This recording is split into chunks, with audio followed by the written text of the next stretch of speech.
Actually কংগ্ৰেছৰ লাজ বুলি একো নাই। ই এটা কংগ্ৰেছ এনেকুৱা এটা দল যাৰ শৰীৰত লাজ শব্দটোৱে শোভা নাপায়। যিটো কংগ্ৰেছ দলে জৰুৰী অৱস্থা আনিলে, যিটো কংগ্ৰেছ দলে সংবিধানক নিলম্বিত কৰি ৰাখিছিল, যিটো কংগ্ৰেছ দলে গণতন্ত্ৰক ভৰিৰে মোহাৰি হত্যা কৰিছিল, সেই কংগ্ৰেছ দলে সংবিধানক লৈ সমদল কৰাটোৱে এইটোৱে বুজায় যে কংগ্ৰেছ আৰু কংগ্ৰেছীয়ে লাজৰ প্ৰতিভাষা কি বা লাজ বুলিলেনো কি বুজায় তাক নুবুজায় আৰু তেওঁলোকক নিলজ্জ বুলি ক'লেও অত্যুক্তি কৰা নহ'ব। 2014 চনত নৰেন্দ্ৰ মোদীৰ নেতৃত্বত বিজেপি চৰকাৰ ক্ষমতালৈ আহিছিল। তাৰ অন্যতম প্ৰতিশ্ৰুতি আছিল যে আমি 100 দিনৰ ভিতৰত বিদেশৰ ক'লা টকা ঘূৰাই আনি ভাৰতবৰ্ষৰ প্ৰত্যেকজন মানুহৰ বেংক একাউণ্টত আমি 15 লাখ টকা জমা কৰি দিম। এইটো প্ৰতিশ্ৰুতি আছিল নৰেন্দ্ৰ মোদী। আৰু ভাৰতবৰ্ষৰ কাশ্মীৰৰ পৰা কন্যাকুমাৰীলৈকে তেওঁ এই উদাত্ত ভাষণ দিছিল। আৰু যি ভাষণত মোহিত হৈ ভাৰতবৰ্ষৰ মানুহে বিজেপিক ভোট দিছিলে। যে বিজেপিৰ এগৰাকী সাংসদ সাধ্বী প্ৰজ্ঞা মধ্যপ্ৰদেশৰ, এইগৰাকী সাংসদে 2 অক্টোবৰৰ দিনা সমগ্ৰ দেশ নহয় সমগ্ৰ বিশ্বত গান্ধী জয়ন্তী পালন কৰা হয় 2 অক্টোবৰৰ দিনা। আৰু প্ৰধানমন্ত্ৰী নৰেন্দ্ৰ মোদীয়েও 2 অক্টোবৰৰ দিনা মহাত্মা গান্ধীৰ সমাধিত গৈ তেওঁ পুষ্পাঞ্জলি অৰ্পণ কৰি জাতিৰ পিতাক তেওঁ শ্ৰদ্ধা জনোৱা দেখুৱায়। আজি আমি বিজেপি দলক প্ৰশ্ন কৰিব খুজিছো যে এয়া তোমালোকৰ নকলি শ্ৰদ্ধা নেকি? যে ইয়াতকৈ আৰু লজ্জাহীনতাৰ কিবা নিদৰ্শন বিজেপি দলৰ থাকিব পাৰে নেকি? হিমন্ত বিশ্বই কাক কৈছে এইখিনি কথা? আপুনি প্ৰধানমন্ত্ৰী নৰেন্দ্ৰ মোদীক কৈছে। প্ৰধানমন্ত্ৰী নৰেন্দ্ৰ মোদীক কৈছে যেতিয়া তেওঁ কংগ্ৰেছত আছিল। আপোনালোকে জানে, আমি খালি মনত পেলাই দিব খুজিছো। এয়া মোৰ কথা নহয়। আজি যি গুজৰাট মডেলৰ কথা কয়, আজি যি গুজৰাটৰ মুখ্যমন্ত্ৰী নৰেন্দ্ৰ মোদী গুজৰাটৰ পৰা আহি তেওঁ ভাৰতবৰ্ষৰ প্ৰধানমন্ত্ৰী হৈছে, এই গুজৰাট মডেলৰ কথা গোটেই ভাৰতবৰ্ষত বিজেপিয়ে কয়। আজি সেই গুজৰাটত মই কোৱা নাই, আমি কোৱা নাই, কংগ্ৰেছে কোৱা নাই, আজি মুখ্যমন্ত্ৰীয়ে কৈছে হিমন্ত বিশ্ব শৰ্মাই। তেওঁ যেতিয়া কংগ্ৰেছত আছিল কি বুলি কৈছিল? যে গুজৰাটত পানীৰ পাইপেদি পানী নাযায়, অসমত পানী যায়, তাত কি যায়? মুছলমানৰ তেজ যায়। আৰু আজি আমি বিজেপিক প্ৰশ্ন কৰিব খুজিছো, নৰেন্দ্ৰ মোদী, জেপি নাড্ডা, আপোনালোকে উত্তৰ দিয়ক যে আপোনালোকৰ দলক এনেধৰণে চৰম অপমানিত কৰা ব্যক্তিজনক আপোনালোকে বৰপীৰা দি আদৰি নিয়াটো আপোনালোকৰ লজ্জাহীনতাৰ পৰিচয় নে লজ্জা থকাৰ পৰিচয়? ধন্যবাদ সাংবাদিক বন্ধু বান্ধৱীসকল। আমাৰ লগত আমাৰ প্ৰদেশ কংগ্ৰেছৰ কেইবাগৰাকীও নেতা আছে।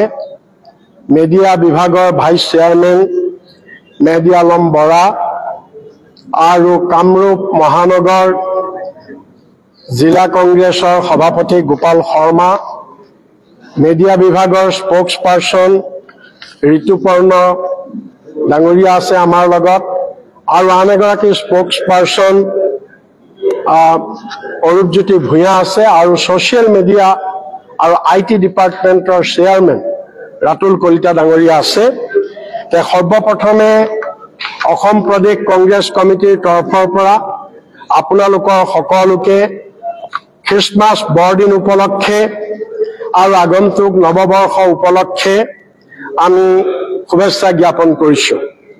সাংবাদিক বন্ধু বান্ধৱীসকল, আপোনালোকে জানে যে যোৱাকালি আমাৰ মুখ্যমন্ত্ৰী ডাঙৰীয়াই তেখেতেতো যি টি কথা কোৱাৰ হেবিট আছে, সেইবিলাকতো আপোনালোকে জানেই। আৰু গাৰ জোৰেৰে এটা মিছা কথাও গাৰ জোৰেৰে কৈ সত্য কৰিব বিচাৰে এজিফ পৃথিৱীত তেওঁতকৈ আৰু জনা মানুহ কোনো নাই, পৃথিৱীত তেওঁতকৈ পণ্ডিত কোনো নাই, পৃথিৱীত তেওঁতকৈ ইতিহাস আৰু কোনেও নাজানে, তেনেকুৱা ধৰণে তেওঁ সব কথা এষ্টাব্লিছ কৰিব বিচাৰে। যোৱাকালি তেওঁ ইমান চৰম পৰ্যায় পাইছেগে তেওঁৰ অহংকাৰ। তেওঁ যোৱাকালি কি কৈছে যে এই 140 বছৰীয়া এই দলটোক কংগ্ৰেছ গোটেই অকল ভাৰতবৰ্ষত নহয় পৃথিৱীৰ ভিতৰত কংগ্ৰেছটো হৈছে আটাইতকৈ অল্ডেষ্ট পাৰ্টি ৱৰ্ল্ড হিষ্ট্ৰী। এই পাৰ্টিটোক তেওঁ যোৱাকালি কৈছে কি বুলি কৈছে যে কংগ্ৰেছ এটা নিৰ্লজ্জ পাৰ্টি, কংগ্ৰেছ লজ্জাহীন পাৰ্টি, কংগ্ৰেছত লাজ শব্দই শোভা নাপায়। এই ধৰণে আমাৰ এই দলটোক তেওঁ যোৱাকালি যি ধৰণে তেওঁ ইটিকিন কৰিছে এই সন্দৰ্ভত আমাৰ সভাপতিয়ে তেখেতৰ প্ৰতিক্ৰিয়া দিছে। আৰু আজি আমি অসম প্ৰদেশ কংগ্ৰেছ কমিটিৰ তৰফৰ পৰা আমি মুখ্যমন্ত্ৰী মহোদয়ক আৰু বিজেপি দলক আমি 4টা প্ৰশ্ন আজি কৰিব খুজিছো যে কংগ্ৰেছ যে তেওঁলোকে কৈছে নিৰ্লজ্জ দল, সেই সন্দৰ্ভত আমি তেওঁলোকক 4টা প্ৰশ্ন কৰিব খুজিছো। আৰু কোন নিৰ্লজ্জ, কংগ্ৰেছ নিৰ্লজ্জ নে বিজেপি নিৰ্লজ্জ নে হিমন্ত বিশ্ব শৰ্মা নিৰ্লজ্জ, আজি আপোনালোকক আমি তথ্য সহকাৰে আমি দেখুৱাব খুজিছো। তাৰ আগতে মাত্ৰ এটা কথা কৈ ল'ব খুজিছো যে হিমন্ত বিশ্ব শৰ্মা তেওঁ অহংকাৰ ইমানেই পালেগে যে তেওঁ কংগ্ৰেছৰ যিটো দলত লালন পালন হৈ যিটো দলৰ পৰা তেওঁ কৰ আছিল আপোনালোকে জানে, আমি সেইবিলাকলৈ নাযাওঁ, যে যিটো দলত লালন পালন হৈ তেওঁ আজি অসমৰ মুখ্যমন্ত্ৰী হ'ব পাৰিলে, সেইটো দল অৰ্থাৎ তেওঁৰ নেচাৰটো কি, যিখন থালত খাই আছে সেইখন থালতেই তেওঁ বিস্তাৰ ত্যাগ কৰিছে। এইটোৱে হৈছে আমাৰ মুখ্যমন্ত্ৰীৰ চৰিত্ৰ। আজি আমি সেইকাৰণে অতি লজ্জিত যে আমাৰ মুখ্যমন্ত্ৰী গৰাকীয়ে তেওঁৰ ইতিহাস পাহৰি গৈছে আৰু তেওঁ নতুনকে বলপূৰ্বক ইতিহাস ৰচনা কৰিব বিচাৰিছে। এতিয়া আমি প্ৰথমতে মুখ্যমন্ত্ৰীৰ এটা বিবৃতি, এটা ভাষণ আমি আপোনালোকক শুনাব খুজিছো। এই ভাষণটোৱে ক'ব যে কোন লজ্জিত, মানে কোন নিৰ্লজ্জ, কোন নিৰ্লজ্জ, এই কথাটো এই ভাষণটোৱে ক'ব। আমি ভাষণটো আপোনালোকক শুনাব খুজিছো।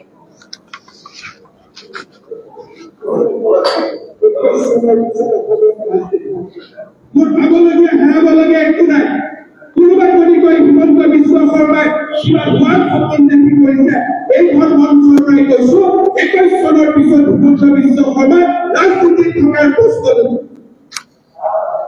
আপোনালোকে আমি বাকীখিনি কোৱা নাই, চাওক সেইজন মানুহ যিজনে পেটু ফালি চিঞৰি ৰাজহুৱা সভাত কৈছিল কি বুলি, যে মোৰ পাবলৈ একো নাই, হেৰুৱাবলৈ একো নাই, আৰু 21ৰ পাছত মই কোনো ৰাজনীতিত নাথাকো। আমি আজি আপোনালোকে চাওক এইটো কিমান লজ্জা, তেওঁ এইটো লজ্জা বোধ কৰিছে নে নাই? তেওঁ যে অসমৰ মানুহক এনেকুৱা এটা মিছা কথা কৈ যে তেওঁ যে ক'লে যে মোৰ হেৰুৱাবলৈ একো নাই, পাবলৈ একো নাই, তেতিয়াহ'লে যদি হেৰুৱাবলৈ একো নাই, পাবলৈ একো নাই, আজি তুমি কিয় মুখ্যমন্ত্ৰী হৈ আছা? কিয় তুমি গাদী খামোচ মাৰি ধৰি আছা? কিয় তুমি ক্ষমতাৰ ৰাগীত, তুমি আজি ক্ষমতাৰ ৰাগীত কিয় গুৰু গোসাঁই একো নমনা হৈছা?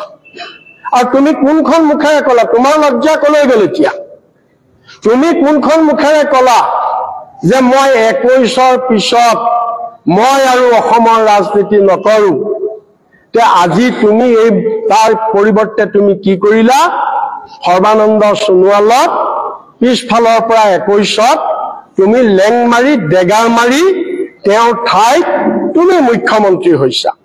এতিয়া আমি তোমাক প্ৰশ্ন কৰো আৰু বিজেপি দলক আমি প্ৰশ্ন কৰো যে আপোনালোকে এনেকুৱা এজন মানুহকেই মুখ্যমন্ত্ৰী পাতিছে যিজনে এটা পৃথিৱীৰ বৃহত্তম দলক লজ্জাহীন বুলি কৈছে, আৰু তেওঁৰ নিজৰ লজ্জা কিমান আছে, তেওঁৰ নিজৰ লজ্জা কিমান আছে, এইটো তেওঁৰ লজ্জাহীনতাত পৰে নে নপৰে আমি হিমন্ত বিশ্বক আমি প্ৰশ্ন কৰিব খুজিছো। দ্বিতীয়তে আমি গৃহমন্ত্ৰী ডাঙৰীয়াৰ এটা বক্তব্য আপোনালোকক শুনাব খুজিছো অমিত শ্বাহ ডাঙৰীয়াৰ বক্তব্য এটা শুনাব খুজিছো भी मालूम है और आपको भी मालूम है देश की जनता को भी मालूम है एक जो काले धन वापिस जाकर गरीबों को फायदा पहुंचा है उनकी योजनाएं बनती उनके फायदे के लिए इस माध्यम से बेहतर है किसी को पैर कभी नहीं दिया जाता तो सबको मालूम है एक भाषण देने का एक तरीका है जुमला শুনিলে যে 2014 চনত নৰেন্দ্ৰ মোদীৰ নেতৃত্বত বিজেপি চৰকাৰ ক্ষমতালৈ আহিছিল তাৰ অন্যতম প্ৰতিশ্ৰুতি আছিল যে আমি 100 দিনৰ ভিতৰত বিদেশৰ কোলা টকা ঘূৰাই আনি ভাৰতবৰ্ষৰ প্ৰত্যেকজন মানুহৰ বেংক একাউণ্টত আমি 15 লাখকে টকা জমা কৰি দিম এইটো প্ৰতিশ্ৰুতি আছিল নৰেন্দ্ৰ মোদীৰ আৰু ভাৰতবৰ্ষৰ কাশ্মীৰৰ পৰা কন্যাকুমাৰীলৈকে তেওঁ এই উদাত্ত ভাষণ দিছিল আৰু যি ভাষণত মোহিত হৈ ভাৰতবৰ্ষৰ মানুহে বিজেপিক ভোট দিছিল আৰু তাৰ পাছত এই দলৰ গৃহমন্ত্ৰীয়ে কি কৈছে যে এইটো মিটিঙত কথা কোৱাৰ তৰিকা এইটো জুমলা এইটো এটা জুমলা এইটো মিটিঙত কথা কোৱা কোনো 15 লাখ নাপায় এইটো মিটিঙত কথা কোৱাৰ এটা তৰিকা এটা জুমলা গতিকে আজি আমি হিমন্ত বিশ্বক প্ৰশ্ন কৰিব খুজিছো তুমি যে কংগ্ৰেছৰ নিৰ্লজ্জ দল বুলি কৈছা যে তোমাৰ বিজেপি দল এই তোমাৰ বিজেপি দলৰ কেন্দ্ৰীয় গৃহমন্ত্ৰী অমিত শ্বাহ ডাঙৰীয়াই যে আজি যেটো গোটেই ভাৰতবৰ্ষৰ 145 কোটি মানুহক তেওঁ যেটো প্ৰতাৰণা কৰিছে এটো নিৰ্লজ্জতাত পৰে নে নপৰে এটো নিৰ্লজ্জতাত যেটো কথাৰ ভিত্তিত ৰাইজে ভোট দিছিলে যেটো কথাৰ ভিত্তিত ভাৰতবৰ্ষৰ ৰাইজে ভোট দিছিলে গাঁৱৰ ৰাইজে যে আমি 15 লাখ টকা পাম আৰু 100 দিনৰ ভিতৰত আমি পাম তে আজি সেই প্ৰতিশ্ৰুতিক তোমালোকে কৈছা কি ই একো নহয় এটা এটা জুমলা মানুহক প্ৰভাৱিত কৰা মানুহক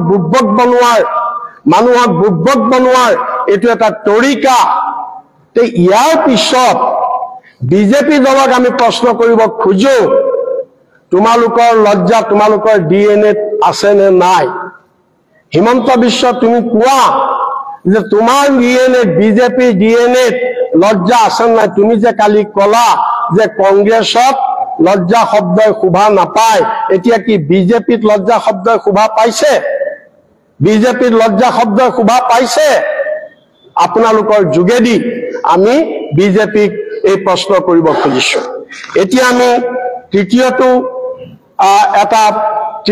এটা ঘটনা ভাৰতবৰ্ষত নহয় গোটেই পৃথিৱীত আলোড়ন সৃষ্টি কৰা এটা ঘটনা আমি আপোনালোকক দেখুৱাব খুজিছো ঘটনাটো চালে আপোনালোকে গম পাব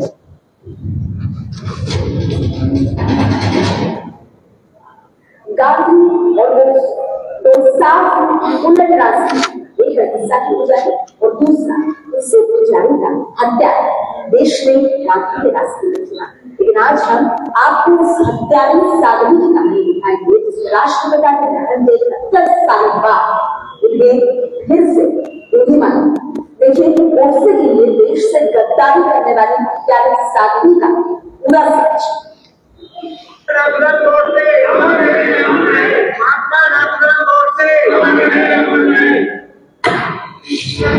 खंडवा कब्रों में खड़ी एक महिला आंख में एयर लेकर राष्ट्रपिता महात्मा गांधी के पुतले पर गोली दागती है पुतले से प्रतीकात्मक रूप से खून निकलता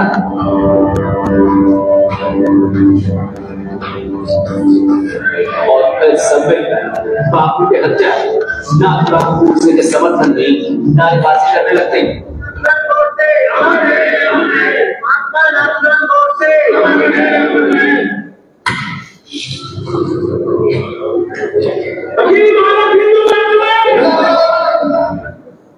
এতিয়া আপোনালোকে দেখিলে যে বিজেপিৰ এগৰাকী সাংসদ সাধ্বী প্ৰজ্ঞা মধ্যপ্ৰদেশৰ এইগৰাকী সাংসদে 2 অক্টোবৰৰ দিনা সমগ্ৰ দেশ নহয় সমগ্ৰ বিশ্বত গান্ধী জয়ন্তী পালন কৰা হয় 2 অক্টোবৰৰ দিনা আৰু প্ৰধানমন্ত্ৰী নৰেন্দ্ৰ মোদীয়েও 2 অক্টোবৰৰ দিনা মহাত্মা গান্ধীৰ সমাধিত গৈ তেওঁ পুষ্পাঞ্জলি অৰ্পণ কৰি জাতিৰ পিতাক তেওঁ শ্ৰদ্ধা জনোৱা দেখুৱায়। আজি আমি বিজেপি দলক প্ৰশ্ন কৰিব খুজিছো যে এয়া তোমালোকৰ নকলি শ্ৰদ্ধা নেকি? যে ইয়াতকে আৰু লজ্জাহীনতাৰ কিবা নিদৰ্শন বিজেপি দলৰ থাকিব পাৰে নেকি?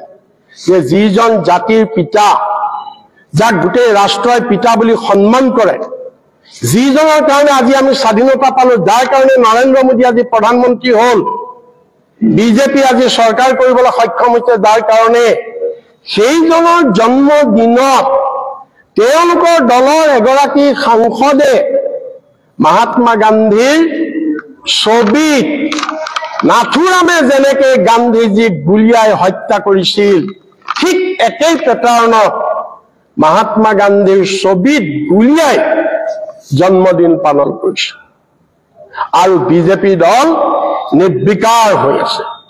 বিজেপি দলে এই সাংসদগৰাকীৰ ওপৰত কোনো ব্যৱস্থা লোৱা নাই। সংস্কৃতত কোৱা হয় মৌনম সন্মতি লক্ষণম, নীৰৱে থাকিলেই সমৰ্থন জনোৱা যায়। এতিয়া আমি হিমন্ত বিশ্বক প্ৰশ্ন কৰিব খুজিছো, সাহস আছে যদি তুমি উত্তৰ দিয়া ইয়াৰ, এই যে জাতিৰ পিতাক গুলিয়াই হত্যা কৰিবলৈ, মানে জাতিৰ পিতাৰ প্ৰতিচ্ছবিত গুলিওৱা মানসিকতা, এইটো লজ্জাহীনতাৰ পৰিচয় নে এইটো লজ্জা থকা সকলৰ পৰিচয়? আজি বিজেপিয়ে উত্তৰ দিয়ক, হিমন্ত বিশ্বই উত্তৰ দিয়ক। আমি তেওঁলোকৰ পৰা প্ৰশ্ন বিচাৰিছো, উত্তৰ বিচাৰিছো যে বিজেপি দলৰ লজ্জা ক'ত গ'ল এতিয়া? নে এই ঘটনাটো তেওঁলোকৰ কি লজ্জাহীনতাৰ পৰিচয় হয় নে নহয়, তাৰ উত্তৰ আমি বিচাৰিছো। এতিয়া আমি আহিছো আৰু এটা, আমি এইটোলৈ আহিছো শেষৰটো আপোনালোকে শুনক। আমাৰ আকৌ হিমন্ত বিশ্ব শৰ্মা বহু বলকি আমাৰ মুখ্যমন্ত্ৰী, যি এতিয়া গোটেই ভাৰতবৰ্ষতে একেবাৰে শ্ৰেষ্ঠ মুখ্যমন্ত্ৰী হবলৈ উঠি পৰি লাগিছে, ঝাৰখণ্ডত গৈ মুখ থেকেচা খাই আহিল, তথাপিতো তেওঁ উঠি পৰি লাগিছে। এতিয়া তেওঁ আৰু এটা ভাষণ শুনক।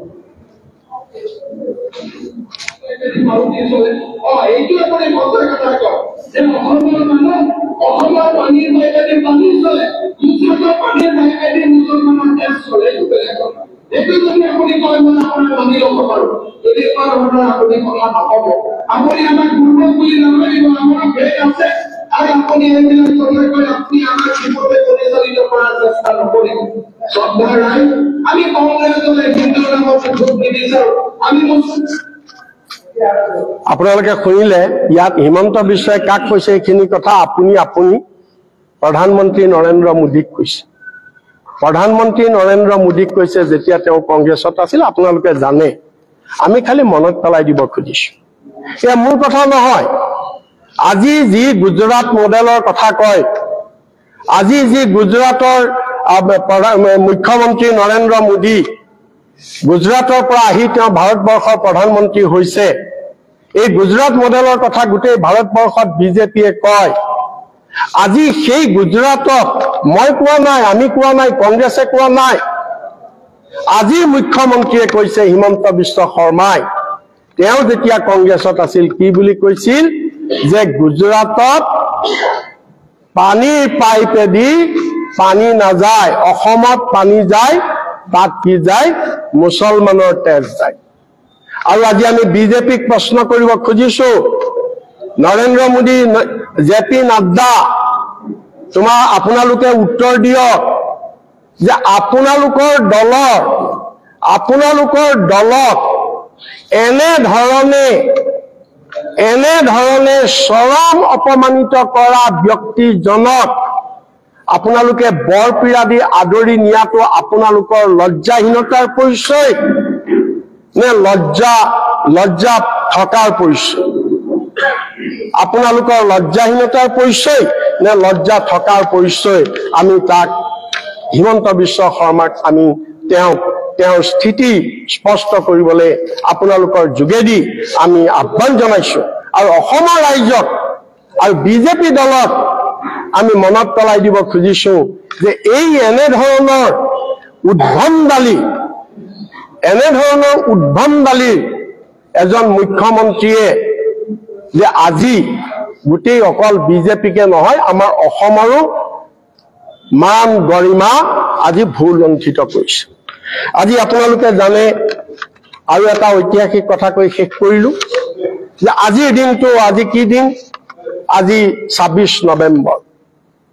আজি যে বিজেপিয়ে ইমান সংবিধানৰ কথা কয়, নৰেন্দ্ৰ মোদীয়ে ইমান সংবিধানৰ কথা কয়, হিমন্ত বিশ্বই ইমান সংবিধানৰ কথা কয় আৰু আমি সংবিধান ৰক্ষা কৰিবলৈ আন্দোলন কৰাৰ কাৰণে আমাক তুচ্ছ তাচ্ছিল্য কৰে, যে তেওঁলোকক প্ৰশ্ন কৰিব খুজিছো যে আজি এই বিজেপিৰ যিসকল উপৰি পুৰুষ আছিলে, RSS, হিন্দু মহাসভা, যাৰ লিগেচি হৈছে বিজেপি, এইসকলে 1949 26 নৱেম্বৰ আজিৰ দিনটো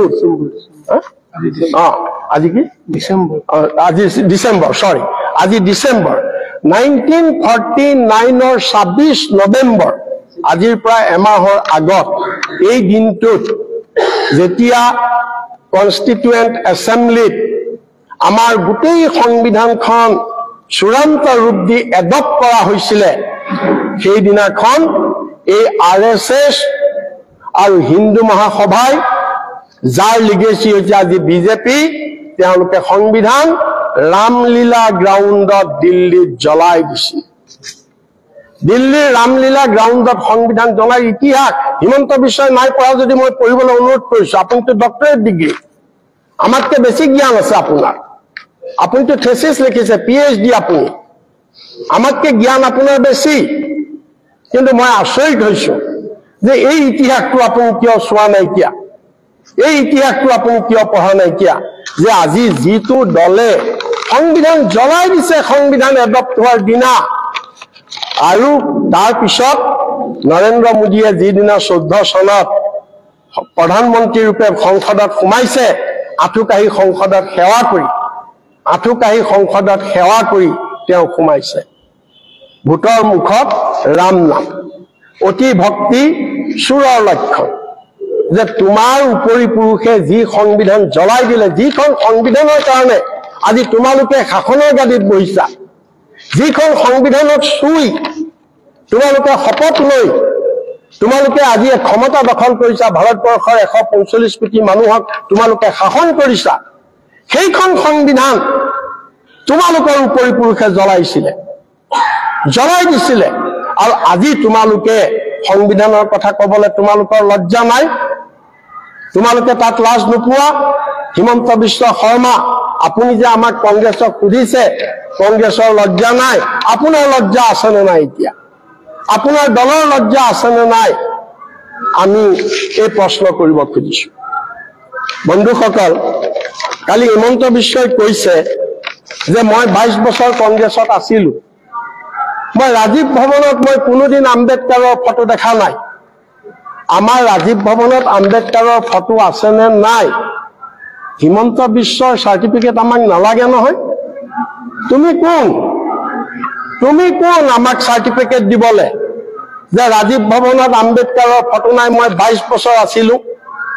তোমাৰ চাৰ্টিফিকেট নালাগে। আমাৰ ৱালে ক'ব, আমাৰ ইতিহাসে ক'ব, আপোনালোকে ক'ব, আপোনালোকে চাই লওক আম্বেদকাৰৰ ফটো আছে নে নাই। এই ধৰণৰ যে কিছুমান উদ্ভণ্ডালী, তেওঁ ভাবে কি যে তেওঁ যি ক'ব সেইটোৱে হ'ব।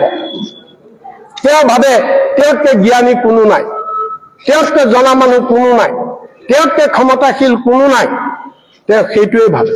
কিন্তু তেওঁক আমি ইতিহাস পঢ়িবলৈ কৈছো যে ক্ষমতা অতি ক্ষণস্থায়ী, তেওঁ অতি সৰ্বশক্তিমান নেতাবিলাক বিশ্বৰ পৰা ক্ষমতাসীন হৈছে। সাদ্দামৰ নিচিনা ক্ষমতাশালী নেতা বাংকাৰৰ তলত লুকাই ৰক্ষা পোৱা নাছিল। হিটলাৰৰ নিচিনা বিশ্বৰ ক্ষমতাশালী নেতা অৱশেষত মানসিক দ্বন্দ্বত ভুগি নিজৰ পিষ্টলেৰে নিজকে আত্মহত্যা কৰিবলৈ বাধ্য হৈছিল। আৰু বহুত আছে এনেকুৱা যিবিলাকে ক্ষমতাক লৈ অহংকাৰ কৰে, সেইবিলাকৰ তেওঁলোকৰ চকুৰ আগতে ক্ষমতাৰ কেনেকৈ পতন হয় ইতিহাসত সোণোৱালী আখৰে লিখা আছে। আমি হিমন্ত বিশ্বক এই ইতিহাস পঢ়িবৰ কাৰণে আমি আহ্বান জনাইছো। আৰু হিমন্ত বিশ্বই ক'লেই কংগ্ৰেছ লজ্জাহীন পাৰ্টি হৈ নাযায়। হিমন্ত বিশ্বই ক'লেই ইতিহাস বিকৃত নহয়, ইতিহাস ইতিহাস হৈয়ে থাকিব, ইতিহাস ইতিহাস হৈয়ে থাকিব। সময়ে প্ৰমাণ কৰিব যে কোন প্ৰকৃততে লজ্জাহীন আৰু কোন, সময় অলৰেডি প্ৰমাণ কৰিছে আৰু প্ৰমাণ কৰিব। এইখিনিকে আপোনালোকৰ যোগেদি আমি সংবাদ মাধ্যমৰ আগত, সংবাদ মাধ্যমৰ যোগেদি যাতে অসমৰ ৰাইজৰ মাজত এইখিনি প্ৰচাৰ হয়, আমি তাৰ কাৰণে আপোনালোকক অনুৰোধ জনাই ধন্যবাদ জনাইছো।